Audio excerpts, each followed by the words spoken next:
can do all things through Him who strengthens me. Philippians chapter 4, verse 13.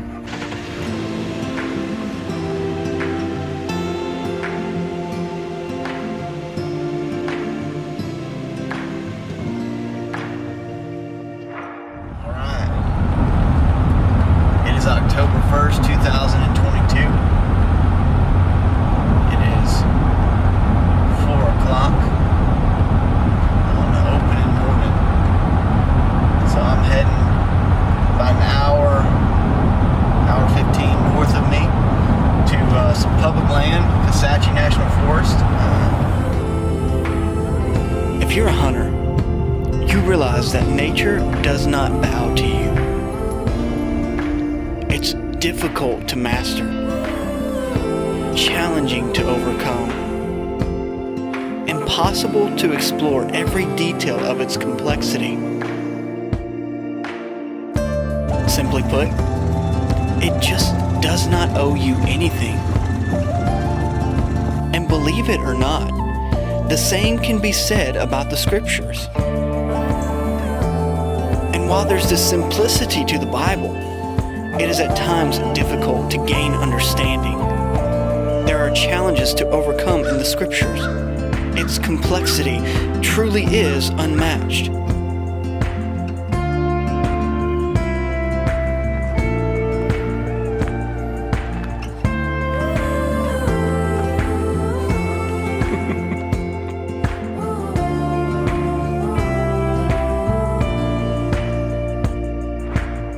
R.C. Sproul says it this way, in reference to the gospel, but I think it applies to the Bible as a whole.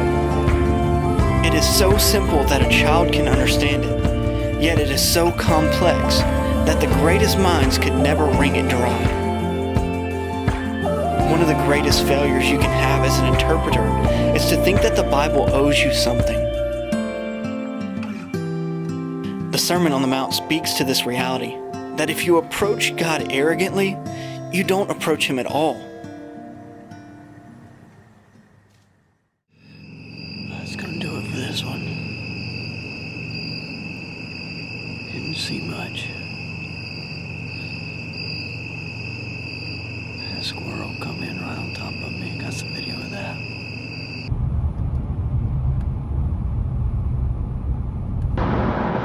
It is October 6th, and I'm headed into my third sit of the season.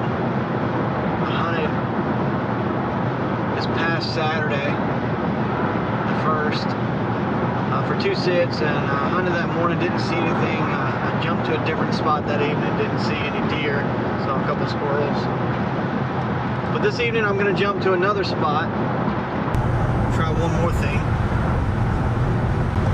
I'm just getting off of work, heading about an hour and a half north from where I work, getting to Comanche Forest, some public land. So, wish me luck.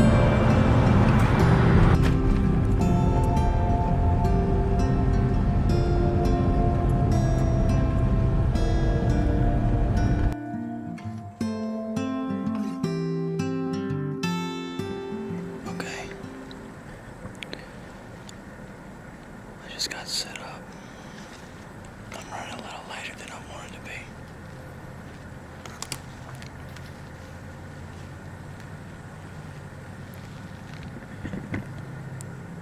Last light is at 7:19. Right now it's 5 o'clock. Down the end of the bedding area. Hopefully we can make something happen.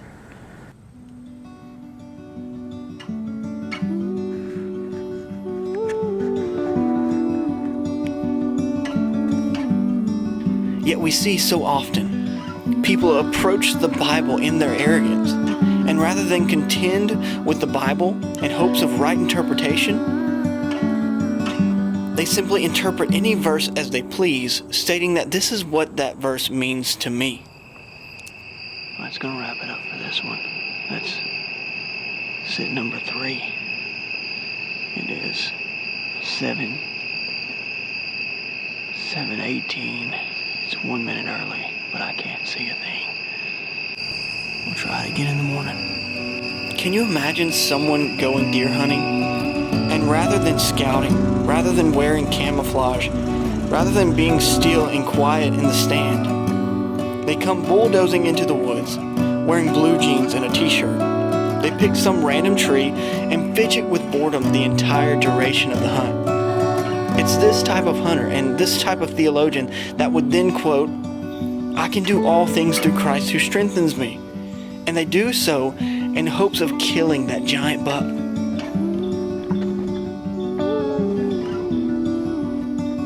And as hunters, all of us would quickly say, "Sorry, brother, that's just not how this works." But as theologians, many of us don't hold that same conviction. People come bulldozing into the scriptures all the time saying that this is what this verse means to me, and we will let it slide instead of saying, "Sorry, brother, it just doesn't work that way." Which is exactly what we should be saying to men, using Philippians 4:13 in this way. But if this verse does not mean that God is a genie in a bottle and we can make any wish and He will surely grant it, what does it mean?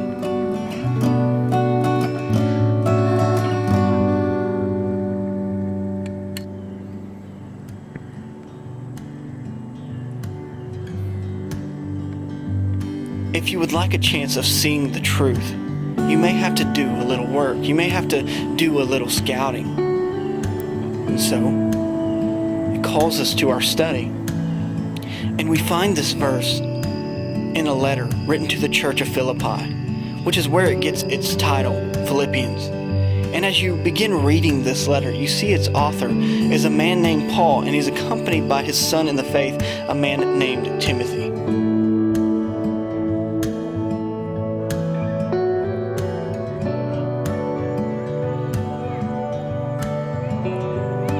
These two men are servants of Christ, and their mission is to advance the gospel. So you would almost assume that in their mission, everything is going to go perfect for these men. But you see, as you read this letter, that that's not the case at all. You find Paul is actually writing this letter from prison, from a jail cell. And if you've been a Christian for any amount of time, you know this, life does not always go as planned. But what we see as we read this letter is that doesn't faze Paul. He continues his mission. He continues preaching. He continues writing letters to the churches. And as we read this letter, we see Paul's goal in writing to the church is to edify them and to glorify Christ through the trials of this life. And as we read this letter, we arrive to chapter 4, and he begins closing this letter. And as he closes, he gives an exhortation, which is a fancy biblical word for giving a charge. But he gives an exhortation to a few folks. Then he gives thanks to God, and in this case, he's giving thanks to God for provision. Which seems strange coming from a man in prison.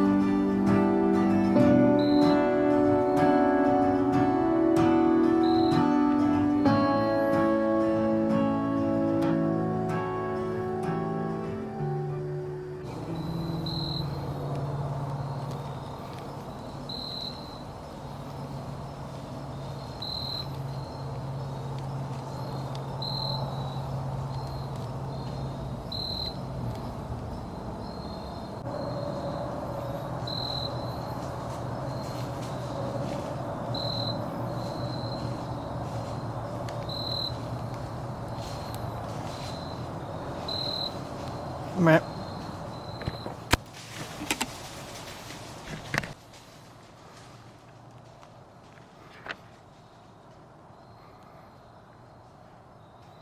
I just shot a doe.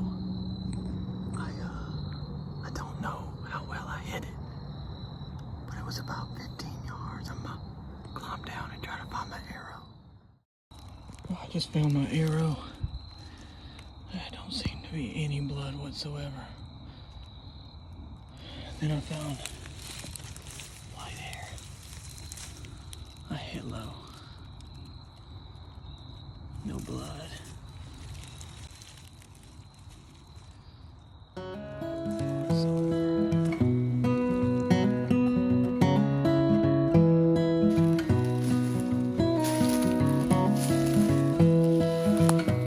He writes these words in Philippians chapter 4, starting in verse 10. I rejoiced in the Lord greatly that now at length you have revived your concern for me. You were indeed concerned for me, but you had no opportunity. Not that I am speaking of being in need, for I have learned in whatever situation I am to be content. I know how to be brought low, and I know how to abound. In any and every circumstance, I have learned the secret of facing plenty and hunger, abundance and need. I can do all things through Him who strengthens me. So it is Friday, October 21st. I'm heading back up north to Kisatchie. It's just past 4:45 this morning. Been on the road a little while. Heading up north, the tail end of a cold front. It's about 55 degrees this morning, somewhere in between 50 and 55.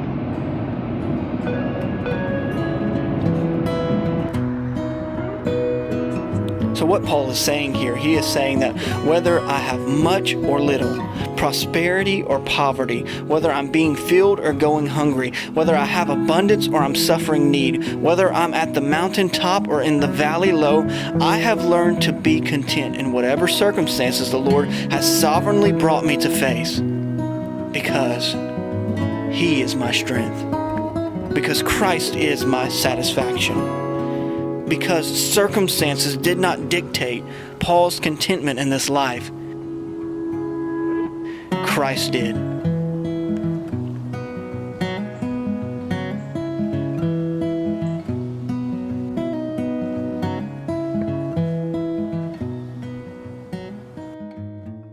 Well, that's going to do it for this one.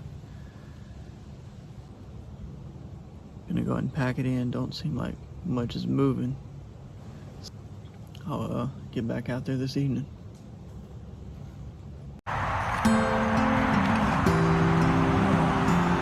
John Piper says it this way. He says that God is most glorified in us when we are most satisfied in Him. Nothing preaches the gospel louder than joy in unfortunate circumstances. Nothing preaches the gospel louder than contentment in unfortunate circumstances. Because isn't it so true in this life, especially in hunting, that sometimes things work out, but sometimes they don't.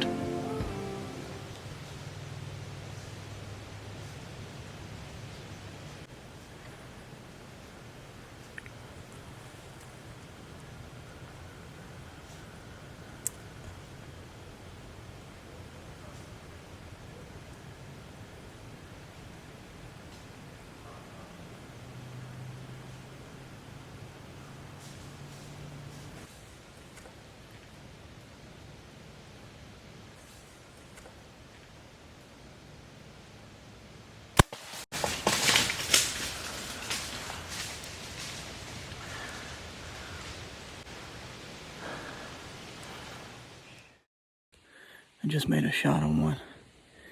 I just got down on the ground, about to go try to find my arrow.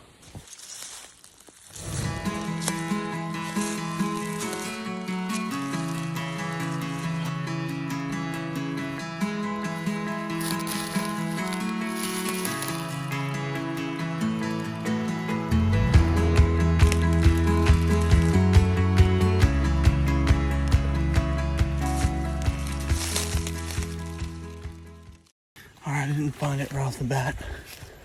I'm gonna go get the foiler, give it some time to bleed out. And I'm gonna try to track it. Hopefully I can find her.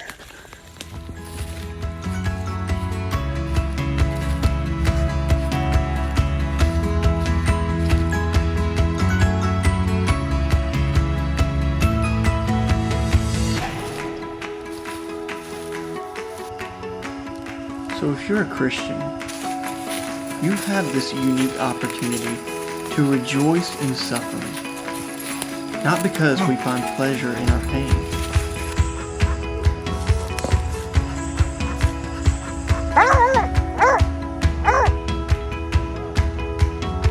but rather in spite of that pain.